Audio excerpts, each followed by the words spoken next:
કોઈ એન્જિનિયર ભણ્યો, જો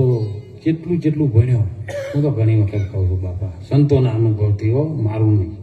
ગુરુ મહારાજના એક આધ્યાત્મિક જ્ઞાનથી, કે કોઈ વકીલ ભણે તો નાનો હતો એટલી ઘડા ભણ કરતો હતો, અને ભણ્યા પછી વકીલ થયો, વકીલ બન્યો તો વકીલને ડિગ્રી મળી, વકીલની માં કોણ? પેલી તો દેહની માં તો એના માન બાપ હતો, પણ વકીલની માં કોણ? ડોક્ટરનું ભણ્યો હોય તો ડોક્ટરની માં કોણ? કારણ કે શરીરના માન બાપ તો હતા, ડોક્ટરને હતો જ નહીં. કેમ કે માએ જન્મ આલ્યો તો બાળકને આપ્યો છે, ડોક્ટરને આલ્યો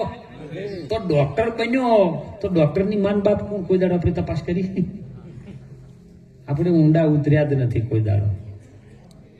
કારણ કે ઊંડું ઉતરવા માટે જીગર જોઈએ. મરવા માટે માણસ તૈયાર થાય ને તો તમને જીવાડવા વાળો તો છે નથી. હું તો કહું તમારે હાલ લગ્ન કરવા હોય તો પરણાવવા વાળા તમને તૈયાર જ છે. લ્યો, તમારે મરી જવું હોય તો રોવા વાળા તૈયાર છે. તમે ખાલી મરી જાવ તો દાટવા વાળા તૈયાર છે. છોડે એમ જ નહીં, એ તો છોડ જ ના, પણ હાડા લઈને ચીડી જાય. ખાલી મરી ગયા પછી લાશને કોઈ સાહેબ હોય અને અગ્નિમાં જઈને મેલો ને એટલે મોય પ્રાણ નહીં હોતો બધાને ખબર હોય છે કે ખાલી શરીર છે, ખોખું છે, સબ છે, તો મોય લાકડામાં અગ્નિ તરપે પછી પેલું ખાલી નસોતાણાનું આમ મળદું ઊભું થાય ને તો હાડા લઈને પાડી દી ગયા, જોજો લ્યા પાછો ના આવે. એ તો બધા તૈયાર જ છે. તો તમારો સાચો હંગાથી કોણ? એટલે આ સંતોએ સાખીમાં કીધું, આયો છે ખરો, ખોટો છે તો સાખીમાં એક શબ્દ પેદ, આયો છે ખરો, મનખા તણો આ મરણ, શેર અનાજના કારણે કોટીક બોજ્યા. જો કોટે નહીં હો, કોટે બેઠા હોય દેખાય, કોટી તો ભજેલો હોય તો દેખાય કે શું ભજ્યું કોટી? કોટિક એટલે વધારે, અસંખ્ય, જેની ગણતરી ના થાય એવું કોટિક કરમ તે બંધાઈ ગયો. જેમ કે એક કરમ છૂટવા માટે બીજું કર્યું, બીજા માટે ચાર બીજા કર્યા. જેમ જીવે છૂટવાનો ઉદ્યમ કર્યો એમ જીવ બમણો બંધાણો. પોતાના બળથી કદી છૂટ્યો નહીં, એને છોડાવે કોક સદગુરુ જાણો. સદગુરુ મળી જાય તો આમાંથી તમને છોડાઈ દે એવી વાત. એટલા માટે સંતો પોકાર કરીને કહે છે કે રામ ભજે અનુરાગ છે. જો એ રાગ નથી, અનુરાગ. રામ ભજે અનુરાગ છે, સબ દુખડા તમારા લઈ લે ધોઈ. તમારું દુઃખ હોય ને તો ગુરુ મારા ધોઈ નાખે. ગુરુ શું કરે? ગુરુ ધોબીનું સ્વરૂપ છે, ગુરુ ભંગીનું સ્વરૂપ છે. સાફ કરે, તમને ચોખ્ખા કરીને મૂકી દે. ધોબી એમ જેમ કપડું ધોઈને એક ડાક ન રહેવા દે, એમ ગુરુ મહારાજ ઉપર વિશ્વાસ હોય, ગુરુના વચનમાં વિશ્વાસ હોય તો ગુરુ મહારાજ તમને ધોઈ ડાક કાઢી અને ચોખ્ખા કરીને મૂકી દે. જો આ છે તું. અને એ મહાપુરુષો આપણા કહે છે, તું માયાનું વિભાજન કર્યો શેષ વધે, તું ઈશ્વર છે. માયા શું છે સાહેબ? માયા શરીરની બીજી કોઈ નહીં. તમે રૂપિયા પૈસા ભેળા કરો ને તો વ્યવસ્થા, અને એ ના કરો તો જગતમાં વ્યવહાર તમારો બુઠ્ઠો થઈ જાય. ધન ભેળું કરો એ વ્યવસ્થા, પણ તમારા શરીર સાથે મોહ બંધ થઈ જાય. શરીર એક મંદિર છે સાહેબ, પણ મંદિરની અંદર મૂર્ત કોણ છે? ભગવાન કેવો છે? એ ભગવાનની ઓળખ આવા સંતો કરાવે છે.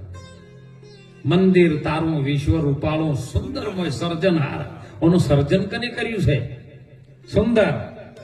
આપણી કવિતામાં પહેલા એકડી એમાં આવતું આવ્યું, મંદિર તારું વિશ્વથી રૂપાળું. જો આખા વિશ્વથી રૂપાળું હોય ને તો આ હાલતું ચાલતું જે મંદિર છે એ રહ્યું, બીજું કોઈ નહીં. એની અંદર પરમાત્મા કેવી રીતનો છે? કારણ કે મંદિરમાં જહા તો દ્વારકા વાળો કેવો છે એ બતાવવા વાળો કોણ? એ તો મનુષ્યના રૂપમાં ને. અરે અહીંથી રણુદા જાહો તો કે રામાપીર બતાવવા વાળો કોણ? પ્રગટ તમારી અંદર હશે એ રહ્યો જ બતાવશે ને. કઈ આપણી મંદિરમાં જાય એટલે જોડો બહાર મેલીને નહીં જતા? કેમ મેલીને જશે? ગુરુના ઘરે જયારે જવું પડશે ને તો આ શરીર છોડીને જવું પડશે. જીવતા મરી જો એમ વાત સંતો કહે છે. તમને સંતો પહેલા મરતા શીખવાડે, જીવતા ના શીખવાડે. મરતા પેલું શીખવાડે ને એક વખત મરી દો ને આ તો મરના સબ કોઈ કહે મરના ને ના જાણે રીત એક વાર જો એવા મરો ફિર મરણા ના ભાઈ ગુરુના ચરણે જઈને તમે મરી જાઓ કે તમે અમથી જીવો એવાય નહીં મરો એવાય નથી એ હું તમને જ્ઞાન કરી ગુરુ મહારાજ એક સત્યની ભૂમિકા ઉપર લઈ જાવ ભગવાન રામદેવ પીરે અરજી ભાટીને કીધું અને સાહેબ વાત એટલે આવતી હતી કે તોરલ ને જયારે જાડેજા નાવડામાં બેઠા અને તોરલ નો પ્રશ્ન કર્યો જાડેજાએ કે જાડેજા માં આ બધો મારો હાથ તો શીલ મરાઈ ગયો છે પણ નાવડામાં બેઠો પવન ચડ્યો અને નાવડું હાલક ડોલક માટે ઘણી વાર તોફાને ચડ્યું છે કારણ આ આપણું શરીર છે ને એક નાવડું છે બોલો બધું હાલે આ સંસારના સાગરમાં તોફાને નહીં ચડ્યું હે આ તો સારું છે આવા સંતોની દયા થઈ થોડી આ ભજન ભાવ ચાલુ રહે તો 9 વાગ્યાથી મોડીને રાતના 12 વાગ્યાથી તો નાવડું ઠેકાણે રહેશે આ સંસાર સાગરમાં નાવડું હિલોળે ચડ્યું છે સાહેબ જાડેજો કે માં આવ શું થાય આ તો તોફાને ચડ્યું છે તે જે સલક કરી લે વિચાર હવે માથે જમનો છે માર આ બધો છે સપના જેવો સંસાર તોડી રાડી કરે એમ પોકાર અરે આવો હવે જે સલનાય આપણે પ્રેમ થકી મળી સદગુરુ પૂરા હોય ત્યાં જઈને ભળી જાડેજા સપના જેવા બધો સંસાર છે તું જેને જોઈ રહ્યો છે ને મોટું સપનું છે જાગી જાવ આમાંથી કેટલાને માર્યા તે કેટલાને લૂંટ્યા હરણ હર્યા મોરલા માર્યા લાવડા તેતર માર્યા સરોવરની પાળ્યો તોડી નાખી પણ તને એમાંથી કોઈ મળી તને શાંતિ મળી કે ના એ જ અનુભવી આવ્યો છે એ જ અવતાર જાવું મારે ધણી ના દરબાર બેડલી ઉતારો ભવપાર થોડી જાણી એમ કરે છે પોકાર અનુભવી આવ્યો છે અવતાર કેવો અવતાર અનુભવ કરવા માટે આવ્યો છે આયો અવતાર પણ આપણે અનુભવ આપણો કરતા બીજાનો કઈ કરે દુઃખ એમાં આવે છે અનુભવ આપણો કરી લ્યો સાહેબ આની અંદર જે સલ પડ્યું છે ને એને ગાઢી નાખી દો ખૂબ રાગ રાખો આ મોણો સિવાય બીજો ઈશ્વર ભગવાન સહેજ ને હું થાય ધરતીમાંથી નહીં આવ્યો આકાશમાંથી આવ્યો નથી આ તો કે 10 અવતાર લીધા ભગવાને પેલું કે મત્સ્ય સ્વરૂપ લીધું પછી કે વરાહ લીધો અવતાર કારણ માના શરીરમાં ગર્ભની અંદર જ્યારે બુદ્ધ પડ્યું ને ત્યારે નીના ટીપામથી પહેલો માછલી જેવો જ આકાર બન્યો તમારે જોવું તો ડોક્ટરને પૂછજો જો માછલી જેવો જ આકાર બન્યો હતો આ શરીરમાં એ બસ આવતા પછી વરાહ અડધું મોઢું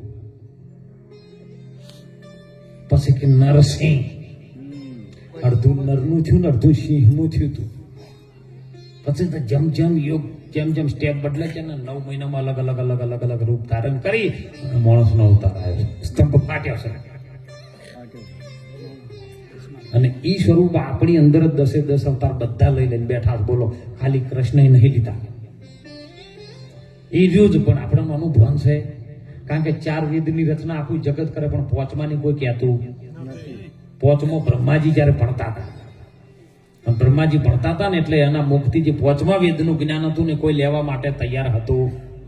4 વેદનું જ્ઞાન અને અત્યારમાં 108 ગાયત્રી છે ને આ બધી જગતમાં જ્ઞાન ગાયત્રી ફરે બાકી અઘોર ગાયત્રી છે ને એ સંન્યાસીની અને જે સનાતનની છે ને એ આ સુધી બહાર આવી નથી 350 ગાયત્રીઓ છે 108 ગાયત્રી જગતમાં ફરે બાકી બધી ગુપ્ત છે આ તો તરત ને તરત કે આમાં ઓળખાઈ ગયો એમ ઓળખાયો છે ટૂંકો કહું એક રચકો હતો અને રચકાનું સસલું ચરતું હતું એટલે સસલાને ચરતા ચરતા ગામમાં કોકની આળો નાશ્યો હશે એટલે ચરતા ચરતે હું શું કરીને કાગળિયું કોક ચોટી ગયું એટલે સસલું ચરે જતું તેને ખબર નથી પણ એવામાં એક ગધાડો નીકળ્યો એટલે સસલામાં તાજો કે ઓહો રજકો ચરો તો મજા છે તમારે પણ આ મૂછ ઉપર એટલે સસલો ચેતન નતો થાય તરત ચેતી ગયો કે મારું નક્કી મોનો પણ એનો ઈશારો કોક કરશે મૂછે કોક ચોટી ગયું લાગે હવે હાથે નાથે આરે કહવાની મહેનત કરી પણ ઉખડ્યું નહીં કેતા જીવ જેમ જેમ છૂટવાનો ઉધમ કરે એમ ડબલ બંધાય જાય એટલે આરે છૂટવાનું કહવા માંડ્યો મોઢું પણ નીકળ્યું ને કાગળ એટલે એને કીધું પેલા કથાડાને કે તમને ખબર નહીં કે ના કે આ તો મને લાયસન્સ મળ્યું મારા ગુરુ તરફથી એને કે એવું વાત છે કે હા લાયસન્સ ચોટાડેલું સાર્યું તો કે લાયસન્સ એટલે કેવું લ્યા કે હવે હું ગમે એના ક્ષેત્રમાં જઉં ગમે એના ગામમાં ફરું ગમે એમ સરું તો મને કોઈ કે અત્યારે તને નહીં ફરતા બધાય આજ પ્રતિક ના હોદે લાયસન્સ મળી જાત સરો જેમ ફરવું એમ એટલે તને મને યાર કે મને કોઈ ખાવા દેતું નહીં ઘટાડો કે તમને લાયસન્સ આલી તને મને એવા ગુરુ ગોત્યા ને મને લાયસન્સ કે તને એમ કરીને હું બીજું લાવ્યું તું આજુ લઈ રહ્યો મોઢું આમ નજીક કર્યું સર એટલે મોઢું આમ કરી ગધાડો લઈ લીધું ગધાડા મૂછમાં સોટીને ગધાડો પછી ફરવા માંડ્યો ભાઈ જો જાય હું શું મોટું કરીને બતાવે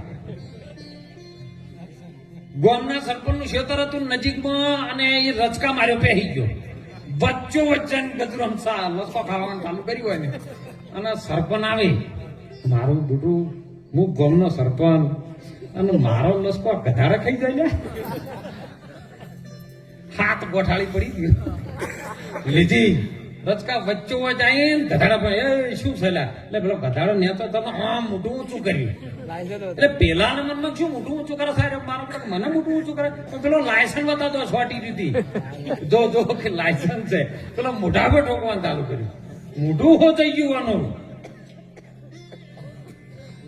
ઘણા એના મોઢે હો થઈ ગયા પણ ક્યાં એટલે જેમ તેમ કરીને સાહેબ નાવડાની અંદર અનુભવી આવ્યો છે અવતાર માથે સદગુરુ ને તું થાય જો એમાં તોરલે જેવી વાત કરી છે સાહેબ એક સંતોએ પોકાર કરીને આ વાત સત્ય જ કરી અનુભવી આવ્યો છે આ અવતાર માથે તું સદગુરુ ને ધાર સદગુરુ વગર તને કોઈ ઉતારી શકશે નહીં તો બાતાના આ બધું તો આ બધા ટોળો જોઈ છે ઘણા બધા કે ભક્તો પેલા પેલા જોઈ છે ઢગલો તાને તોરલે કીધું છે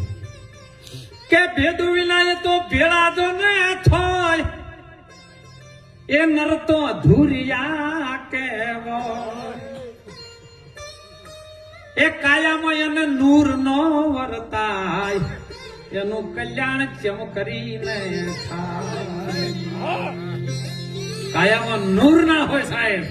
પાવર ના હોય એનર્જી ના હોય એનું કલ્યાણ કેવી રીતનું થાય એ તો જો આ બધા આનંદ કરવા માટે એને હૂર ચડે ને એટલે મોંથી આનંદ પ્રગટ થાય એના શું કહે છે કે અંદર નૂર આવ્યું છે અને અડધાનો હાથ ચાલી ના હોય શું કરશો તાંતર મેદાનમાં આવી જાઓ મજા કરી છે આ મોણોનો અવતાર નહીં મળે ફેર હે સાહેબ મહાપુરુષો આવું કે તોરલ કે આ કાયાનું કલ્યાણ ચમકરીને થાય તો કે આ બધું કરવા માટે મારે શું કરવું પડે કે મોતીડા હિરણમાં મોરાય અને એ તો ઘણા જો ને ખોય એ બધામાંથી ફૂટી ફટાકિયા કેવોય ખરાની તો પછી ખળે ખળાની ખળે ખબર્યું તો એવો અને ખળું પાકશે ને તાને ખબર પડશે સાહેબ આ શરીર એક ખળું છે અને જયારે પાચી જાહે ને તાને સાખીમાં બધા સંતો બોલે છે આ બધા બેઠા સંતો જ છે અને બોલે છે સાહેબ કે રજકણ તારા રજડી જશી રણમાં ઉડે છે રેત રજકણ માનું રજ છે ને કણ છે ને એ રજડી જશે રણમાં ઉડે છે રેત હજી બાજી છે આ જીવનની તારા હાથમાં ચેત તો ચેતી જા રામ ભજી લે તું પ્રાણિયા પછીથી ની બધાય કાયા તારી જર્જરી થાહે પછી બેઠું એ રહેવા હે આ સાખી એકદમ મેં બોલી બોલો સમજાય એક જણો ઉભો થઈને બાપુ કે બેઠું નહીં રહેવાય ઊભું નહીં રહેત આપણે હુઈ જાય એમાં શું સમજાવે કોણ તો ખોપરી ખોપરી બધી અલગ અલગ છે બાપુ કે બાપુ હુઈ જાય અમે તો બેઠું નહીં રહેવાય તો બધું 4 જન્મથી ઊંઘતો આવ્યો છે હવે કેટલું તારું ઊંઘવું છે હે એટલે સંતો જગાડે છે સાહેબ તોરલ જેવી સતીએ જ્યારે પછી આ વાત કરીને એટલે તોફાન વચ્ચે આવ્યું આવડું જાડે જો ડરવા માંગ્યો બસ માં હવે નહીં હવે મને બચાવી લે બીજું કોઈ નહીં તો કે માથે અલગ ધણીને તારે પાપ તારો પ્રકાશી લે ધર્મ જાડેદા તારો સંભાળે તારી નાવડીને હવે ડૂબવા નહીં દઉં એમ તોરલ કહે છે તું આને આધીન થઈ જા તને ડૂબવા નહીં દે નાવડું સદગુરુના ચરણે જોને એટલે તમારું નાવડું તારીને સંસાર સાગરમાંથી તારીને બહાર લાવી દે સાહેબ તર્યા છે જેસલના તર્યા માલદેના તર્યા બોડાણાના તર્યા બધા આતંકવાદીઓ જેવા જ હતા તરી ગયા સાહેબ અત્યારે પીર થઈ થઈને પૂજોય છે હે એટલે મહાપુરુષો અને સાહેબ પછી તો પણ ઘણું ચડી વીજળીના ચમકારા થયા ને એટલે જાડેજો કે હવે બધા કે તોરણ કે હવે ઝાટકા મારો કે હું તો તલવારથી બધું કાપી નાખતા હતા તો આ તોફાન આવ્યું છે હવે કાપો કે ના આ મારે ગજવું લાગે એવું અને સાહેબ જેમ છે એમ આધીન થઈ કે હવે તો તમે તારો તો જ અમે તરીએ તમે તારી દો ને તો અમે તરી જઈએ હવે આ નાવડું તમારા હાથમાં આપી દીધું જો શરણાગતમ અને સાહેબ પેલા કોઠે જાતે જાતે જાતે પીર થઈને પૂજાવા માંડ્યો હાલેલ જ ગરીઓ નહીં જાતી એની જાત્રા માટે તો સાહેબ જીવનમાં કંઈક મોણોનો અવતાર મળ્યા પછી પોતાના સ્વરૂપનું જ્ઞાન કરવું સ્વરૂપનું જ્ઞાન કાર્ય થાય પહેલા રૂપને બાદ કરો ત્યારે સ્વરૂપનું જ્ઞાન થાય રૂપ છે ને શરીરનું છે રૂપ તમારું કે સ્વરૂપનું આખા પાછું કોઈ બીજું થાય એવું નથી એ સ્વરૂપના જ્ઞાનમાં તમને ગુરુ મહારાજ આનંદ કરાવે નહીં કહેતા કે આપણે નિજ એટલે પોતે પણ રામદેવપીરે ભજનનો વાત કરી અરે પૂછો ને પૂરા પંડિતોને એ પૂછી લો શેખ સંન્યાસીને એ તારા નિજના ગુરુ કોણ છે રે જી તું નિજ ખરો પોતે ખરો પણ તારો ગુરુ કોણ અને એ ગુરુ જયારે હાથમાં આવે ને તો આપણું નામ તરાયું છે ને કે નથી તરાયું દેહના ગુરુ તો 18 મળે પણ જો મનનો ગુરુ કોઈ મળી જાય તો આ નાવડું પાર ઉતરી જાય એવી વાત છે મહાપુરુષો આ નાવ કાયાનું અને એટલે સંતોએ એક વાણી વાત કરી સાહેબ નાવ મળ્યું ભવસાગર તરવા એ નાવ મળ્યું છે ભવસાગર તરવા હું ગમાવો ધોતું વાળીશ પુરુષોત્તમ કહે ગુરુ પ્રતાપે આયેલો અવસર ગુમાઈશ ના અરે ભાઈ તમારો રે આ નાવજાયો છે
આવ્યું છે કિનારે કિનારે આવ્યું છો કારણ કે સંતો પ્રમાણ આપે છે આવા મહાન પુરુષો છે ને અનાદિકાળથી પોકાર કરતા કરતા આયા અને એના એ જ છે ભલે કોઈ પેન્ટ શર્ટમાં હોય કોક વળી લુંગી પહેરીને ભલે આયા હોય પણ એના એ જ છે સંત બીજ પલટે નહીં જુગ જાય અનંત કર્મ સંજોગે અવતરે પણ રહે સંતનો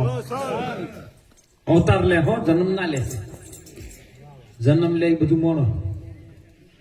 પણ અવતાર લે સંત અને એટલે આ નાવ કિનારે આવ્યું છે અસંખ્ય યોની ભોગવતો આવ્યો છે જીવ દુખી આરો દુખી થઈને આવ્યો છે જો કદાચ સુખી હોત તો આવતા પહેલા હતો આવ્યો હોત પણ આવતે પહેલ કબીર સાહેબે વર્ણન કર્યું સાહેબ जब जगत में मैं आयो तो जग हंसा और मैं रोया लेकिन करनी बीच में ऐसी करके चला मैं हंसा और जग पीछे रोया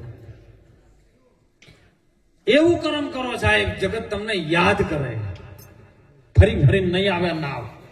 આયેલું નાવ તારું ઊંધું વળશે અને ફરીને ક્યારે આવશે આવે આ છેલ્લો કોઠો છે ને એ આવ્યું છે છેટ કોઠા ઉપર આવી હો ધમખું મારી બહાર નીકળી જાય પાછું જો નાવડું આમ ફરી ગયું ને તો વળતા ચક્કરમાં ક્યારે પત્તો આવે ખબર નથી આ પૃથ્વી ઉપર અડધા જીવો એટલા છે ને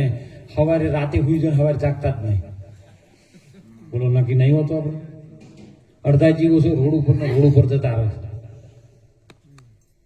આપણે કોકનું એક્સિડન્ટ જોયું હોય કોક મરી જાય એટલે આપણે તાકા બજારા મરી જાય પણ તમને એ વિચાર થયો કે આ મરી જાય કાલે આપણે જ આ લેણીમાં છો જીઓ નંબર આપણો છે કને ખબર કોલ્યો હે એટલે જતો આ શ્વાસ કોઈનો કીધું કરવાનો નથી કારણ કે સ્વતંત્ર છે આવ્યો છે એ જ આવ્યો છે એની મરજીથી આવ્યો છે ને એની મરજીથી જાય હા વચમે જો સદગુરુની કૃપા થઈ જાય અને તમે એને જો કદાચ જોણી લ્યો બધું કશું કરો ખાલી જાણ છે વચ્ચેની જ મોટી એને જોણી લ્યો ને તો તમે ભજન જો ગુરુના ચરણમાં એ ઓંકાર બિંદુ રહીને કરો ને તો તમારું શ્વાસ તમારું કીધું કરે ના કેમ કરે ઘણા સંખ્યાને કર્યો છે ધોરલે એ જ વાત કરી જાડેજાન પછી રૂપ બધું 16 શણકાર સજીને આવીને સાધુ સંતો મહેમાન ગતિ કરીને બધું ભોજન કરીને ભોજન ત્યારે કીધું છે જાડેજાન કે જાડેજા આ 16 શણકાર મેં સજ્યા છે ને આ 16 શણકારમાં હું કેવી લાગુ છું તો જાડેજાએ કીધું છે કે માં જો આ અવતારે આ રૂપમાં તમારી ગુરુ બનીને આવી પણ આવતા અવતારમાં જો તમારી માં બનીને આવે ને તો મને તારો દીકરો બનાવજે કારણ તોરલને ગદગદ અંદરથી આનંદ થયો શ્વાસ એનું કીધું કરવા માંડ્યો અને એની અંદરથી નાભીમથી અવાજ ઉતાર્યો જાડેજા જા હું તને વચન આલું છું કે તોરલ જ રહે ને જેસલ પીર થઈને પૂજા હે બોલો કેમ નથી બોલ્યા શ્વાસ એનું કીધું કર્યો ને અને હાલ જેસલ પીર થાય ને તોરલ જ છે એ શ્વાસ એનું કીધું કર્યો છે કેમ કે શ્વાસની અંદર કોઈ મલિનતા ભાવ ન હોવો જોઈએ આ બધું છે ને એ પરમાત્માનું જ રૂપ છે બીજું કોઈ છે કાટ અલગ ઘડી નાખ્યા છે એના પાસે બીબું કેવું છે એ તો વિચાર કરો કે એક જેવી શકલ ના આવે સાહેબ હજારો ચહેરા રોજના લાખો કરોડો બનાવે પણ એકના એક જેવું કોઈ ચહેરો આવ્યો જલ્દી કેવી એની રચના છે શ્વાસ નથી લેવાનું સાહેબ તમે ખોરાક પચાવો ને એટલે જીભ ઊનું છે ટાઢું છે ગલ્યું છે કાટું છે બધું તપાસે કેવી ઇન્દ્રિયની અંદર મૂકી તમે કોક ખોટું બોલતું હોય તો તમારા કોણ હોભળે જો હોભળવા વાળું અલગ બેહાડી દીધું જોવા વાળું અલગ બેહાડ્યું સૂંઘવા વાળું અલગ બેહાડી દીધું કેટલી એની અલગ શાખાઓ બનાવી તમે ખોરાક ખો એટલે પાચન શક્તિ પૂરેપૂરી કરી અને એને વધારાનો ભાગ છે કોઈ કોમનો નથી અને બળમૂત્ર દ્વારા બહાર કાઢી નાખે બોલો આંખોમાંથી રાતે કાઢી નાખે નાકમાંથી રાતે કાઢી નાખે કાનની અંદરથી ઠેઠી દ્વારા બહાર કાઢે ઉઢામથી લાળ દ્વારા બહાર કાઢે કેટલી એનું સર્જન કર્યું છે આ સર્જન આરો જેવો હોય છે ને તપાસો કરી કોક સદગુરુ પાસે જઈ અને એનું કદાચ કેમ થઈ રહ્યો કેવી રીતનો છે એમાં આનંદ કરો આનંદ કરવા માટે મોણોનો અવતાર આપશો ને તે રજક ગોદડો ને ઢોલિયા દાંતણ પોણીને દઈ આ બધું આ મનુષ્ય જન્મમાં મળે છે બીજા કોઈ જન્મમાં ગમે એટલું કરોડો રૂપિયાનું કદાચ દૂધ તમે ભેજનું વેચતા હોય ને તો ભેજના સોમાહામાં કોઈ દાડો શીરો પાથરી હોય મને કહો કે લાવો આના લીધે તો આપણું કુટુંબ ચાલે છે, આખા પરિવારમાં ભેજ પૂરું કરે છે, પણ કોઈ દાડો સોમાહામાં ગોદડું પાથરીએ ને તો કેટલી બધી આ કૃપા છે કે તમને આટલું બધું મળે છે, છતાંય આપણે મોણના અવતારમાં ઢોર જેવા થઈને ફરે. બસ કોણ હોભળવા માટે આલ્યા છે ને તો ભગવાનનું ભજન હોભળજો. જીભ આપી છે પરમાત્માએ, એની અંદર સરસ્વતી આપી છે. સરસ્વતીથી કોકનું ભલું થાય, આ જીભથી કોઈની નિંદા ન થાય, કોઈનું ખોટું ન થાય, એવું જીવનમાં ગુરુ જો ધાર્યા હોય ને તો તમે ગમે એટલું કરતા હશો. હું તો કોઈ મંડપના બહાર જઈને વાતો કરશો ને તો હોભળવા વાળો તો હોભળે ને. ભજનમાં મને કીધું તું, કોણ રે બોલે ને કોણ હો ભલે મારી હેલી અને કનક હુआ દલડા કેરી વાત હેલી. કોણ બોલે ને કોણ હોભળે? અરે તું વિચાર તો કર, ધ્યાન રાખીને બેસ. તું જ બોલે છે તું હોભળે છે. હે નાભી મૂળ ને પવન છે નો વેલો આ ગરજી રહ્યો છે, ગુરુ નો હોભળે એ જ ચેલો. તું હોભળે છે ને તું બોલે છે સાહેબ. એ વિચાર તો કર. તો હવે તું હોભળે ને તું કરે છે, આ બધું તો બધાના હાથમાં જ આવ્યું. હે ખાતું તે બરોડા બેંકમાં તે તારા નામનું ખોલાયું છે, પણ બીજો ટ્રાન્સફર નહીં કરે હોય. હે તમારી લાજ શરમ હશે ને વ્યવહાર સારો હશે બીજા મોય ટ્રાન્સફર કરશે, પણ તારા ખાતામાં ખોટ આવશે એ દાડે. હે તારું ખાતું છે ને તારે ભરપાઈ કરવા માટે મળ્યું છે, તારું જ શરીર છે. તું ધારીને બેસી ગયો છે એવું નથી. કયા પળનો સમય નહીં આવે સાહેબ, જતું રહે. એટલે જતા કોઈક ભગવાનનું ભજન કરી આવા સંતો, આવા મહાન પુરુષો, ભક્તો આવું કાર્ય કરે સાહેબ. રોમજીભાઈ, પછાભાઈ, બેન ને ભાઈઓએ આવો મંડપ ભજ્યો, આપણને લાડુ જમાડ્યા ને પછી તો આમાંથી છૂટી ગયા ને ચોક ગયા ને કથાડામાં તો ઉકેડાના સોતરા ખેંચીને મરી જાઓ. આ લાડવા યાદ આવશે તારે. ઊંટમાં જતા રહ્યા તો કડવો જેલ લેબડો ખેંચીને મરી જાઓ મફતલા. અને જો કાગડા બન્યા ને તો ઘણા ડોહા મરી જાય, કાગડા જ બને નહીં. પછી કહેતા કે ભાઈ હરાતમાં શીર નાખવાની કાગડા. તો મને હમણાં કોકને પ્રશ્ન પૂછ્યો પડો થાય કે બધા ડોહા કાગડા જ ચમ બન્યા. કોઈ ડોહો કબૂતર ના બન્યો, કોઈ ગોલો ના બન્યો, બધા કાગડા. તો ટૂંકમાં દર્શન કરી વિરામ આવું. એક